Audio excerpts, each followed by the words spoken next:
ये कई संत उनके भक्त कहते हैं हमारे गुरुजी तो सीधे त्रिकुटी पर पहुंचा देते, हम इन कमलों में नहीं उलझते। त्रिकुटी तो उन्होंने ऐसा मान रखा जैसा बरवाड़े का बस स्टैंड हो, घूमता फिरता घूमया हुआ, पैदल चला जा जब चला जा। तेरा गजब हो, कितना मिसगाइड किया हुआ है भोली आत्माओं को उन अज्ञानी संतों ने। उन ABC का भी नहीं पता, भक्ति मार्ग का लाखों और करोड़ों की संख्या में अनुयायियों को काल के जाल में फंसा दिया। अब ये ज्ञान जो हमें प्राप्त हो रहा है ये तत्व ज्ञान है। इस तत्व ज्ञान के बिना ये जीव ज्ञान नेत्रहीन है, और जो गुरुदेव मिले थे वो भी ज्ञान नेत्रहीन थे, जो परमात्मा को निराकार बताते रहे। परमात्मा साकार है, निराकार नहीं है। वो कैसा है? वो मनुष्य सदृश है, लेकिन उसके शरीर का तेज बहुत ज्यादा है। सभी भगवान साकार हैं, जैसे आपको आज सुबह के सत्संग में बताया गया था। परमात्मा साकार है, मनुष्य सदृश शरीर युक्त है, और उसका शरीर स्वप्रकाशित है। प्रत्येक प्रभु का, जैसे सुबह बताया था, प्रत्येक प्रभु का शरीर तेजों में है, लेकिन उनके तेज में अंतर होता है। अब ये तत्व ज्ञान जब प्राप्त हो जाएगा तो हम परमात्मा की तरफ खींचे चले जाएंगे, और फिर हम विचलित नहीं होंगे, क्योंकि हमारे को यथार्थ ज्ञान हो जाएगा, और वे ऑफ वर्शिप भी हमें ओरिजिनल मिल जाएगी, पूजा की विधि भी वास्तविक मिल जाएगी।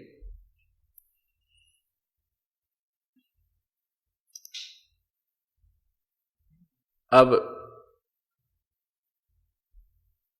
ये सत्संग 5 दिन का चल रहा है। परमात्मा की कृपा होती है, वही पुण्यात्मा सत्संग के अंदर आता है। प्रत्येक सत्संग में श्रोता कुछ एक बदल जाते हैं, कुछ एक वही रहते हैं। इसलिए उस तत्व ज्ञान को समझाने के लिए आपको बार बार रिपीट करूंगा। आपके हृदय में इस तत्व ज्ञान को ऐसा जमा दूंगा कि आप कई पीढ़ियों तक समझाओगे।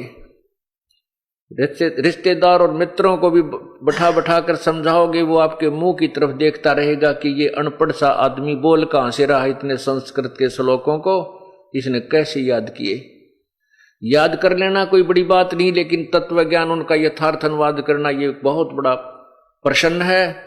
ये प्रभु की कृपा बिना, उसकी रजा बिना नहीं हो सकता। ये वही वेद, वही गीता जी 5500 वर्ष पहले से लिपिबद्ध की गई थी। आज तक इनका अनुवाद किसी से ढंग तक नहीं हुआ, लेकिन परमात्मा ने, पूर्ण ब्रह्म ने, सतपुरुष कबीर जी ने आज से 600 वर्ष पहले आकर के इनका यथार्थ अनुवाद अपनी सिंपल लैंग्वेज कबीर वाणी में किया हुआ है।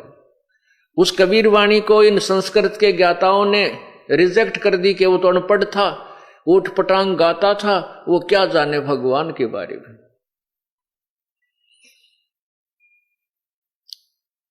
वो क्या जाने वेदों और गीता के ज्ञान को, क्योंकि वो संस्कृत नहीं पढ़ा। पुण्यात्माओं,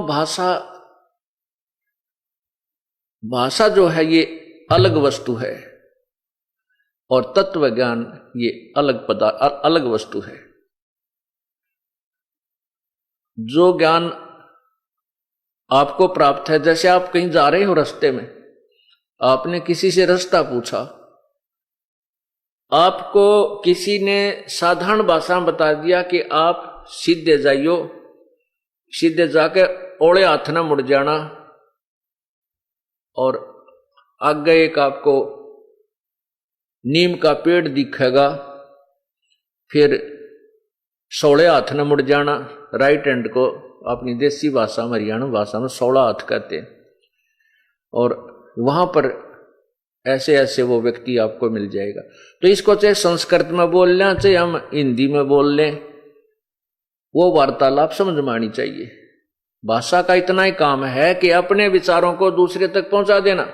परमात्मा ने वही तत्व ज्ञान सिंपल लैंग्वेज, साधारण भाषा के अंदर, और जिसको संत भाषा कहते हैं, काव्यों के माध्यम से, लोकोक्तियों के माध्यम से, शब्दावलियों के माध्यम से हमारे को प्रदान किया था।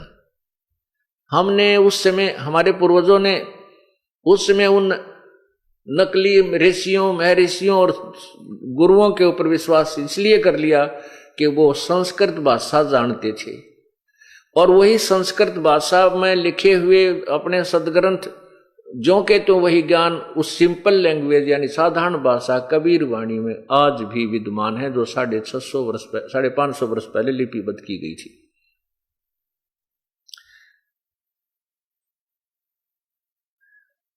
इस कारण से ये तत्व ज्ञान उलझा रहा।